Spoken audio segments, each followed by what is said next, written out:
એક બહુ મોટા ગુડ ન્યૂઝ એ છે કે હવે લોકોને ફરીથી હોમ લોનમાં સબસિડીનો બેનિફિટ મળી શકશે. કોઈ વ્યક્તિ આ 5 સ્ટેપ જો ફોલો કરશે ને તો એમને ડેફિનેટલી પૂરેપૂરી સબસિડીનો બેનિફિટ મળી શકશે. તો સ્ટેપ નંબર 1 એ છે ચેક ધ એલિજિબિલિટી, કે તમે એના માટે એલિજિબલ છો કે નહીં ચેક કરો. તો એલિજિબિલિટી ક્રાઇટેરિયા ક્યાં ક્યાં છે? તો તમે જે મકાન લ્યો છો એ તમારા માટે, તમારી ફેમિલી માટે પહેલું મકાન હોવું જોઈએ. જે મકાન તમે ખરીદો છો એમાં પણ ભૂતકાળમાં ક્યારેય સબસિડીનો બેનિફિટ મળેલ ના હોવો જોઈએ. મકાનની જે કિંમત છે 35 લાખ કરતા વધારે ના હોવી જોઈએ.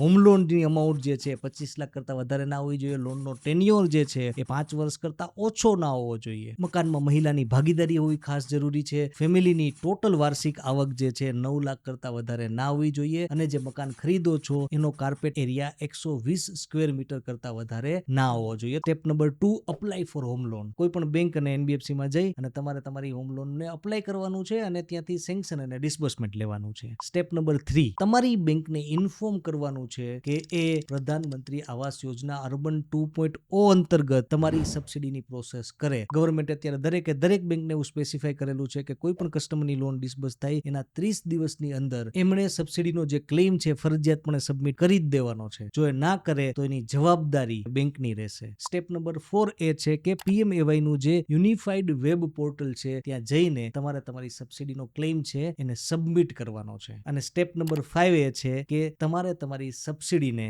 ટ્રેક કરવાની